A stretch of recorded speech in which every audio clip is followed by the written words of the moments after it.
লম্বা চুলে রাজকন্যা নিয়ে আরেকটি গল্প চেয়েছিলে অনেকে, তাই সবার ইচ্ছা পূরণ করতেই মিনারাতুল ইসলামের এই গল্প। তবে এই রাজকন্যার জাদুকরী লম্বা চুল থাকলেও সে কথা বলতে পারে না, আর তার কপালে জোটে এসে এক অন্ধ রাজকুমার। দুজনের এই অভূতপূর্ব রসায়ন আর রাজ্য নিয়ে চলা চক্রান্ত সব মিলিয়ে অন্যরকম এক রূপকথার স্বাদ নিয়ে এসেছি। আশা করি ভালো লাগবে। আর কেন্দ্রীয় চরিত্রের নাম নেওয়া হয়েছে কিন্তু নিয়মিত দর্শকদের একজন থেকেই। তো চলুন শুরু করি। লোকালয় থেকে অনেক দূরে একটি জনবিচ্ছিন্ন প্রাসাদ। এটাকে ঠিক প্রাসাদও বলা চলে না, কারণ তেমন বিশাল আকৃতির কিছু না। নেই অনেক জনসমাগম, নেই প্রহরী, নেই পেয়াদা বা অনেক দাসী। ছোট্ট এই প্রাসাদ আকৃতির দালানে থাকে মাত্র দুজন মানুষ। প্রাসাদের ভেতরে একটা শয়নকক্ষ। সূর্যের স্নিগ্ধ আলো শয়নকক্ষে ঢুকে একজন অত্যন্ত রূপবতী মেয়ের চোখে ঘুম ভাঙানোর টোকা দিচ্ছে। মিষ্টি সেই রোদে মেয়েটার মুখ কাঁচা হলুদের মতো উজ্জ্বল হয়ে আছে। মেয়েটা ঘুম থেকে জেগে বসতে যাবে, তখনই বাদে বিপত্তি। দেখা গেল মেয়েটার চুল এতই লম্বা যে সারা বিছানা ছড়িয়ে শেষে টেবিল, চেয়ার, ফুলদানি সব কিছুতেই পেঁচিয়ে আছে। সে উঠে বসতেই টান লেগে টেবিল ঘড়ঘড় শব্দে এগিয়ে এলো, চেয়ার ধপাস করে উল্টে উঠল, ফুলদানি ঝনঝন শব্দে ভেঙে গেল। মেয়েটা একটা অসহায় চেহারা করে গালে হাত দিয়ে বিছানায় বসে রইল। এই শব্দে দৌড়ে এলো প্রাসাদের আরেক বাসিন্দা, আরেকজন মেয়ে। এসে বলল, রাজকন্যা হাফিজা, আজকেও একই অবস্থা? ওঠার আগে চুল ঠিক করে তারপর উঠবেন না? মেয়েটি আফিয়া, রাজকন্যা হাফিজার দাসী। রাজকন্যা হাফিজা কিছু না বলে হাতের ইশারা করে বোঝালো সে এক্ষুনি ঠিক করে দিচ্ছি। সেই ইশারা করতেই চুলগুলো যেন জীবন্ত হয়ে উঠল। চেয়ার টেবিলকে শূন্যে তুলে তাদের আগের জায়গায় রেখে দিল, যেন চেয়ার টেবিলের কোনো ওজনই নেই। রাজকুমারীর ইশারায় চুলগুলো যে কোনো ভারী কাজ খুব সহজেই করতে পারে। কিন্তু সবসময় যে রাজকুমারীর কথা শোনে, তাও কিন্তু না। এই যেমন আজকে সব ফেলে টেলে একাকার। আবার মাঝে মাঝে এমন জট লেগে থাকে যে আঁচড়াতে গিয়ে রীতিমতো যুদ্ধ লেগে যায়, চিরুনি আটকে যায়। জোর করে আঁচড়াতে গেলে চুল ছিঁড়ে যায়, তখন আবার চুলের আই চিরুনি ছুঁড়ে ফেলে। রাজকুমারী ডেগেমেগে টমেটো হয়ে যায়, আর চুলেরা তখন দুষ্ট হাসির মতো ঝনঝন শব্দ করে। রাজকুমারী হাফিজা চুল গুছিয়ে কোলে তুলে নেয়, যেন একটা ছোট্ট শিশুকে নিয়ে আছে। এইভাবে না নিলে দেখা যাবে হাঁটার সময় সিঁড়ির রেলিং পেঁচিয়ে ধরছে বা কাপড় টানাটানি করছে। এমনও হয়েছে যে পায়ে পেঁচিয়ে রাজকুমারীকে পিছলে ফেলে দিয়ে একটা দুষ্ট ঝনঝন শব্দ করতে থাকে, আর দাসী আফিয়া দূর থেকে দেখে হাসে। রাজকুমারী নিজেও বোকার মতো হেসে দেয়, কারণ এই নিঃসঙ্গ প্রাসাদে এইটাই তাদের বিনোদন। সে হেঁটে বারান্দায় চলে যায়, প্রতিদিনের মতো মিষ্টি রোদে মেলে ধরে তার নদীর ঢেউয়ের মতো দীঘল চুলকে। একটা মিষ্টি সুবাসে ভরে যায় প্রাসাদ চত্বর। সেই সুবাসের কাছে হার মেনে বাগানের ফুলেরা লজ্জা পেয়ে মুখ লুকিয়ে ফেলে, আর পাখি আর প্রজাপতিরা উড়ে এসে বারান্দায় ভিড় জমায়, যেন বাগানের শ্রেষ্ঠ ফুলের আগমন ঘটল। প্রতিদিনের মতো পাখি প্রজাপতির সাথে গল্প আর ফুলেদের লজ্জা দিয়েই সময় কাটে রাজকুমারী হাফিজার। কিন্তু আজকের দিনটা যে প্রতিদিনের মতো না। প্রাসাদ থেকে অনেক দূরে এক বনে তাঁবু গেড়েছে দূর দেশের এক রাজপুত্র ও তার সঙ্গীরা। কিন্তু রাজপুত্র পিয়াল কোনো সাধারণ রাজপুত্র নয়। রাজপুত্র ছোটবেলা থেকেই চোখে দেখে না, তাই এই পৃথিবীর রং, আলো আঁধার তার কাছে চির অধরা। তবে এই সীমাবদ্ধতা রাজকুমারকে থামিয়ে রাখতে পারেনি। আল্লাহ তাকে দিয়েছেন অসাধারণ শ্রবণ আর তীক্ষ্ণ ঘ্রাণের ক্ষমতা। এই দুই মাধ্যমেই সে পৃথিবীকে এত সুন্দরভাবে উপলব্ধি করতে পারে যে তার একা চলাফেরায় কোনো সমস্যাই তো হয়ই, বরং সাধারণ মানুষের চেয়ে আরও নিখুঁত। প্রতিটি ঝরে পড়া পাতার অস্তিত্ব সে বুঝতে পারে। যখন সবাই পানির জন্য হাহাকার করে, রাজপুত্র দূর থেকে খুঁজে পায় ঝর্ণার কলতান। শিকারে সে সবার আগে টের পেয়ে যায় হরিণের পদধ্বনি। তাই অন্ধ হয়েও সে রাজ্যের সেরা যোদ্ধা, সেরা শিকারী। সঙ্গীরা যখন রান্নার প্রস্তুতি নিচ্ছে, পিয়ালের নাকে ভেসে আসে মিষ্টি এক সুবাস। পৃথিবীর এত জায়গা ঘুরেছে সে, এমন গন্ধ সে কোনোদিন পায়নি। নেশার মতো যেন তাকে ডাকছে গন্ধটা। রাজকুমার সঙ্গীদের বসতে বলে হাঁটতে থাকে। যেতে যেতে পৌঁছে যায় সেই ছোট্ট প্রাসাদের সামনে, যেখানে হাফিজা তার চুল ঝুলিয়ে বসে আছে। কিন্তু রাজকুমার সেখানে এসে উপলব্ধি করল এই মিষ্টি সুগন্ধটা কোনো ফুলের নয়, বরং রেশমের মতো কিছু একটা থেকে আসছে, যা উপর থেকে ঝুলছে। পিয়াল সেগুলো 2 হাতে জড়িয়ে ধরে বুক ভরে নিঃশ্বাস নিতে থাকে। আহ, যেন আল্লাহ বেহেশতের এক টুকরো সুবাতাস এই রেশমের মেঝে দিয়েছেন। সে 2 হাত দিয়ে রেশমগুলো গায়ে মাখতে লাগলো। তারপর ভাবল, যেহেতু উপর থেকে ঝুলছে, নিশ্চয়ই উপরে উঠলে বোঝা যাবে কোথায় থেকে গজিয়েছে এই রেশমগুলো। সে দড়ির মতো ধরে বেয়ে উপরে ওঠার চেষ্টা করতে থাকে। এদিকে রাজকুমারী উপর থেকে চোখ বড় বড় করে দেখছে এক অসভ্য লোক তার চুল ধরে নির্লজ্জের মতো গায়ে মাখামাখি করছে, আবার বাঁদরের মতো ঝোলাঝুলিও শুরু করেছে, আর চুলগুলোও লোকটাকে বাধা দিচ্ছে না। রাগে গা জ্বলে গেল তার, কিন্তু সে কিছু বলতেও পারছে না, কারণ রাজকুমারী হাফিজা আসলে বোবা।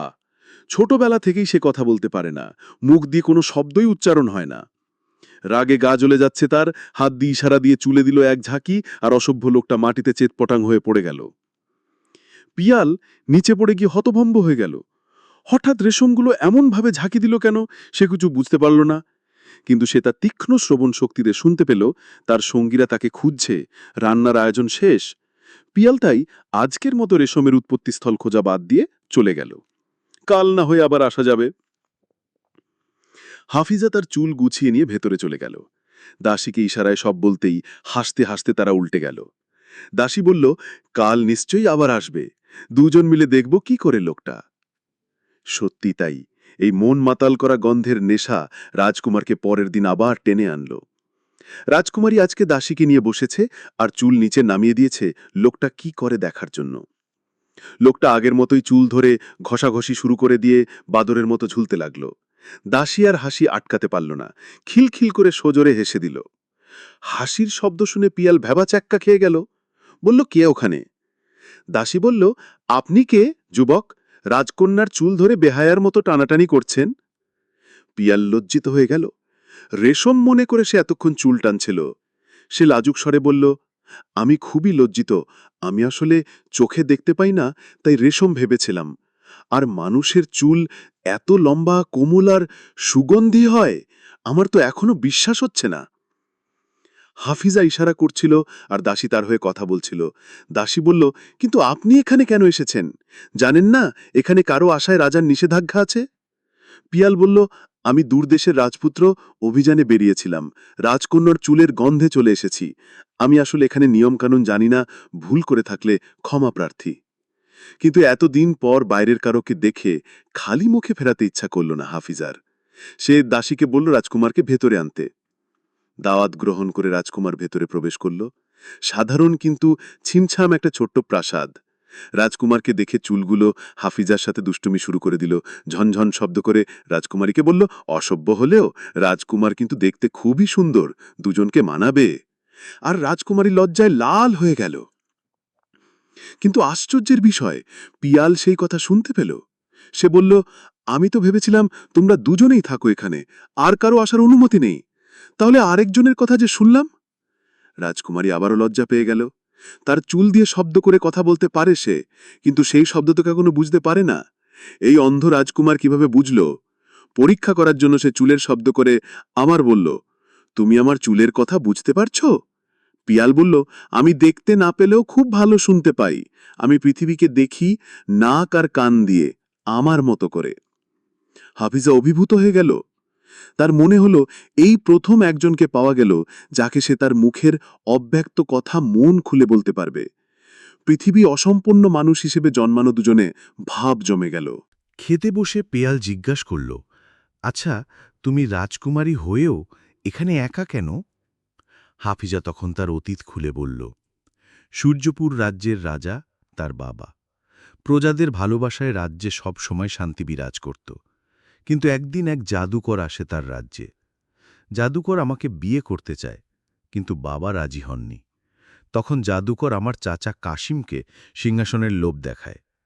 লোভে অন্ধ হয়ে চাচা জাদুকরের সাথে হাত মেলায়। জাদুকর তাকে একটা ইচ্ছা পাথর দেয়। সেই পাথর 3টি ইচ্ছা পূরণের ক্ষমতা রাখে। চাচা প্রথম ইচ্ছা করে সে সিংহাসনে বসবে। সেই ইচ্ছার জোরে বাবা অসুস্থ হয়ে ঘুমিয়ে পড়ে। এখনও প্রাসাদের এক কক্ষে ঘুমন্ত অবস্থায় আছে। কিন্তু প্রজারা চাচার ষড়যন্ত্র টের পেয়ে বিদ্রোহ করতে চায়, কারণ বাবাকে সবাই খুব ভালোবাসে। তখন চাচা দ্বিতীয় ইচ্ছা প্রকাশ করে, আর সেই ইচ্ছার জোরে প্রজারা সবাই শান্ত ও তার অনুগত হয়ে যায়। তারপর আমাকে এই প্রাসাদে বন্দী করে। এখানে আমরা দুইজন ছাড়া কারও আসা নিষেধ। ইচ্ছা পাথরের বিনিময় জাদুকরের সাথে আমাকে বিয়ে দেবে চাচা। আমি যদি রাজি না হই তাহলে তারা বাবার ক্ষতি করবে, তাই আমাকে রাজি হতে হয়েছে। আজ থেকে 7 দিন পর সূর্যগ্রহণ হবে। সেদিন ইচ্ছা পাথরের জাদু চিরস্থায়ী হয়ে যাবে। তখন আর কেউ চাচার বিরোধিতা করতে পারবে না, আর তখন চাচা আমাকে জাদুকরের হাতে তুলে দেবেন। সব শুনে পিয়ালের রক্ত গরম হয়ে উঠল। এ তো ঘোর অন্যায়। আমি আমার সেনাবাহিনী নিয়ে এসে রুচির জবাব দেব। কিন্তু হাফিজা তাতে সায় দিল না। যুদ্ধ হলে রাজ্যের নিরীহ মানুষ মারা যাবে। আমি আমার সিংহাসনের জন্য রক্তপাত চাই না। কিন্তু কিছু একটা তো করতেই হবে। তারা তখন একটা পরিকল্পনা করল। তারা ফকিরের ছদ্মবেশে রাজ্যে প্রবেশ করবে। রাজকুমার হবেন এক অন্ধ ফকির, আর রাজকন্যা হবেন তার সঙ্গী। হাফিজা তার সমস্ত চুল একটা বিশাল কাপড়ের পুটলিতে ভরে পিঠে ঝুলিয়ে নিল। পরদিন তারা রাজ্যে প্রবেশ করল। রাজকুমার শুনল রাজ্যের সবাই কেমন যেন মন্ত্রমুগ্ধের মতো নতুন রাজার গুণগান করছে। দুইজন মিলে প্রাসাদের কাছে গেল। বিশাল উঁচু এক দেওয়াল। পেয়াল তার তীক্ষ্ণ শ্রবণ শক্তি দিয়ে শুনতে পেল দেয়ালের চারপাশে প্রহরীরা ঘোরাফেরা করছে। কিন্তু প্রাচীরের এক কোণে কিছুটা ফাড়া জায়গা আছে, যেখানে প্রহরী নেই, তবে সেদিক দিয়ে প্রাসাদে ঢোকাও অসম্ভব। হাফিজাকে বলল, চলো আজকে চলে যাই, প্রাসাদে ঢোকার পরিকল্পনা করে আবার আসব। কিন্তু হাফিজা পুটলি থেকে তার চুলগুলো ছড়িয়ে দিল। ইশারা করতেই চুলগুলো পিয়ালকে পেঁচিয়ে দৌড়ল। পিয়াল চেঁচিয়ে উঠল, ওরে বাবা, সাপ নাকি এগুলা? হাফিজা হেসে ফেলল, ভয় পেও না ভিতুর ডিম, দেখো কি করি। চুলগুলো পেয়ালকে উঁচু করে প্রাচীরের ওপর তুলে দিল। তারপর নিজেও উঠে এলো। ভেতরে নেমে পেয়াল তার তীক্ষ্ণ শ্রবণ শক্তি ব্যবহার করে প্রহরীদের এড়িয়ে চলে গেল প্রাসাদ চত্বরে। প্রাসাদ চত্বরে রাজা কাশিম আর জাদুকর দাঁড়িয়ে কথা বলছে। জাদুকর বলছে, বিয়ের প্রস্তুতি ঠিক করেছেন তো রাজামশাই? ইচ্ছা পাথরের শেষ ইচ্ছা দিয়ে কি করবেন ঠিক করেছেন? কাশিম বলল, রাজা হিসেবে আমার আর ভয়ের কিছু না থাকলে ওই পাথরের আর দরকার থাকবে না। তুমি যা ইচ্ছা করো, আমার শোবার ঘরে যত্ন করে রাখা আছে।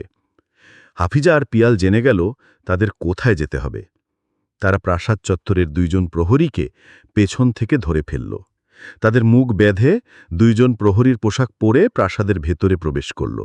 চলে গেল কাশিমের কক্ষের সামনে। আমরা এসেছি রাতের ভাগের দায়িত্ব নিতে। পিয়াল তার গলার স্বর পাল্টানোর হাস্যকর চেষ্টা করল। ফটকের প্রহরী সন্দেহের চোখে তাকাল। এখনও তো সময় হয়নি, আর তোমাদের তো আগে দেখিনি। পিয়াল কিছু বলার আগেই হাফিজা ইশারা করল। তার পিঠের পুটলি থেকে দুটো চুলের গোছা সাপের মতো বেরিয়ে এসে চোখের পলকে দুই প্রহরীর পায়ে জড়িয়ে টান দিল। তারা কিছু বুঝতে ওঠার আগেই উল্টে পড়ে জ্ঞান হারাল। পিয়াল হেসে ফেলল, তোমার চুল তো আমার চেয়েও ভালো যোদ্ধা। দরজা খুলে ভেতরে ঢুকল দুইজন। কিছুক্ষণ খুঁজতেই তারা একটা সোনার বাক্স পেয়ে গেল। সেটার ভিতরেই পেয়ে গেল সেই ইচ্ছা পাথর। তাদের এত পরিশ্রম আর ঝুঁকির সফল পরিণতি। এখন মুক্তি পাবে পুরো রাজ্য এক ভণ্ড রাজা আর দুষ্ট জাদুকরের হাত থেকে। পিয়াল পাথরটা হাতে নিতেই পাথরটা জ্বলে উঠল হলুদ আভায়। পাথরটা থেকে ভেসে এলো একটা কণ্ঠ, বলো মানুষ, তোমার শেষ ইচ্ছা কি? হাফিজা পিয়ালের হাত ধরল। তার চোখে জল, ঠোঁটে মুখে বিজয়ীর হাসি। সেই ইশারায় পিয়ালকে বলল তার রাজ্য মানুষের মুক্তির কথা। পিয়াল পাথরটার দিকে তাকিয়ে বলল, আমার ইচ্ছা এই রাজ্যের উপর থেকে সমস্ত জাদু তুলে নাও, সব কিছু আগের মতো করে দাও। কিন্তু পাথর থেকে শীতল কণ্ঠস্বর ভেসে এলো, আমি আমার জাদু দ্বারা সৃষ্ট মায়া ভাঙতে পারব না, অন্য কিছু চাও। কথাটা শোনার সাথে সাথে হাফিজার মুখটা ফ্যাকাশে হয়ে গেল। তার সব আশা যেন এক মুহূর্তে ধূলিসাৎ হয়ে গেল। ঝরঝর করে দুই চোখ দিয়ে পানি পড়ছে। কিন্তু ঠিক তখনই পিয়ালের কানে এলো দ্রুত ছুটে আসা পায়ের শব্দ। রাজা কাশিমার জাদুকর আসছে। দরজায় প্রহরীদের পড়ে থাকতে দেখে তারা দৌড়ে আসছে। আমাদের হাতে সময় নেই হাফিজা, পিয়াল চেঁচিয়ে উঠল। কিন্তু হাফিজার চোখ দিয়ে টপ টপ করে জল পড়ছে। পাথরের মূর্তির মতো হতবিহ্বল হয়ে আছে। পিয়াল এক মুহূর্ত দেরি করল না। সে হাফিজাকে জড়িয়ে ধরে ঘরের বারান্দা দিয়ে নিচে ঝাঁপ দিল, কিন্তু হাফিজার চুলের সাহায্যে ঝুলে সহজেই নিচে নেমে এলো। উপর থেকে জাদুকর আর কাশিমের চিৎকার ভেসে এলো, ধরো ওদের, যেভাবেই পারো ওদের জীবিত অথবা মৃত ধরে আনো। প্রহরীরা চারপাশ থেকে ছুটে আসতে লাগল, কিন্তু হাফিজার চুল আজ যেন নিজেরাই এক সৈন্যবাহিনী। কোনো প্রহরীর পায়ের সাথে লতার মতো জড়িয়ে তাকে উল্টে দিচ্ছে, কারো সামনে চেয়ার ছুঁড়ে মারছে, আবার কারো হাতে পায়ে পেঁচিয়ে তাকে নিরস্ত্র করে ফেলছে। এক অভূতপূর্ব বিশৃঙ্খলার সৃষ্টি করে পিয়াল আর হাফিজা যেভাবে এসেছিল সেভাবেই প্রাচীরের কাছে পৌঁছে গেল। চুলগুলো তাদের প্রাচীরের উপর তুলে দিতেই তারা রাজ্যের ভিড়ের মধ্যে মিলিয়ে গেল। শহরের এক নির্জন গলিতে এসে তারা থামল। হাফিজা তখনও কাঁদছে। তার স্বপ্ন, তার রাজ্যের মানুষের মুক্তির আশা শেষ হয়ে গেছে। সে চুলের ইশারায় শব্দ করে বলল, আমি তোমার কাছে চিরঋণী থাকব পিয়াল, তুমি অন্তত আমাকে আশার আলো দেখিয়েছিলে। কিন্তু পিয়াল তখন অন্য কিছু ভাবছিল। তার মাথায় যেন বিদ্যুতের মতো একটা চিন্তা খেলে গেল। সে হাফিজার হাত ধরে বলল, এখনো সব শেষ হয়ে যায়নি। সে পুটলি থেকে ইচ্ছা পাথরটা বের করল। পাথরটা আবারও কথা বলে উঠল, বলো মানুষ, তোমার শেষ ইচ্ছা কি? পিয়াল হাফিজার অশ্রুসিক্ত চোখের দিকে তাকিয়ে এক বুক নিঃশ্বাস নিল। তারপর পাথরের দিকে তাকিয়ে দৃঢ় কণ্ঠে বলল, আমার ইচ্ছা হাফিজার এমন কণ্ঠ হোক যার সুরের জাদুতে পৃথিবীর যে কোনো জাদুর মায়া কেটে যাবে, এবং আমি যেন নিজের চোখে সেই অলৌকিক দৃশ্য দেখতে পাই। পাথরটি উজ্জ্বল আলোয় জ্বলে উঠল। তোমার ইচ্ছা পূরণ হল। এই কথা বলে পাথরটি সশব্দে ভেঙে গুঁড়ো গুঁড়ো হয়ে বাতাসে মিশে গেল। একই মুহূর্তে দুটি অলৌকিক ঘটনা ঘটল। পিয়াল তার চোখের উপর থেকে একটা ভারী পর্দা সরে যাওয়ার অনুভূতি পেল। জমে থাকা অন্ধকার কেটে গিয়ে তার চোখে প্রথম আলোর রেখা পড়ল। তার জীবনের প্রথম দৃশ্য। অশ্রুসিক্ত চোখে তার দিকে তাকিয়ে থাকা রাজকুমারী হাফিজার মায়াবী মুখ। আর হাফিজা তার গলায় একটা অদ্ভুত স্পন্দন অনুভব করল। সে অবশ হাতে নিজের গলা স্পর্শ করল। ঠোঁট ফাঁক করে কিছু বলার চেষ্টা করতেই তার মুখ থেকে এক স্বর্গীয় সুরে একটি শব্দ বেরিয়ে এলো, পিয়াল। পৃথিবীর সমস্ত কোকিল যেন একসাথে গান গেয়ে উঠেছে। দুটো অপূর্ণ আত্মা আজ ভালোবাসার শক্তিতে পরিপূর্ণতা লাভ করেছে। তারা হাত ধরে রাজ্যের প্রধান সড়কের দিকে হাঁটতে শুরু করল। হাফিজা তার নতুন পাওয়া কণ্ঠে গান গাইতে শুরু করল। তার সুর বাতাসে যতদূর যাচ্ছিল, মন্ত্রমুগ্ধ মানুষরা জাদুর ঘোর কেটে স্বাভাবিক হয়ে যাচ্ছিল। তারা যখন প্রাসাদের সামনে পৌঁছল, জাদুকর ক্রোধে উন্মত্ত হয়ে তাদের দিকে জাদুর আগুন ছুড়ে মারল। কিন্তু হাফিজার গানের সুরের সামনে এসে সেই আগুন ফুলের মতো ঝরে পড়ল। জাদুকরের কোনো জাদু আর কাজ করছিল না। প্রহরীরাও তাদের ঘোর থেকে মুক্তি পেল। কিন্তু প্রহরীরা তো রাজার অনুগত হতে বাধ্য। জাদুর মায়া থাকুক আর না থাকুক, তাই তারা রাজা কাশিমের পক্ষে থাকবে নাকি রাজকুমারীকে সাহায্য করবে বুঝে উঠতে পারছিল না। ঠিক তখনই প্রাসাদের প্রধান বারান্দায় এসে দাঁড়ালেন আসল রাজা, হাফিজার বাবা। হাফিজার সুরে তারও ঘুম ভেঙে গেছে। তিনি সিংহ গর্জনে আদেশ দিলেন, প্রহরীরা, আমার মেয়েকে রক্ষা করো, ওই ভণ্ড প্রতারক আর শয়তান জাদুকরকে বন্দী করো। প্রহরীরা তাদের আসল রাজার আদেশ পেয়ে ঝাঁপিয়ে পড়ল। কিছুক্ষণের মধ্যেই কাশিম আর অসহায় জাদুকর বন্দী। সূর্যপুর রাজ্য অবশেষে তার দীর্ঘ রাতের দুঃস্বপ্ন থেকে মুক্তি পেল। দূর দেশের অন্ধ রাজকুমার আর লম্বা চুলের বোবা রাজকন্যার এক অমর প্রেমগাথা তৈরি হল।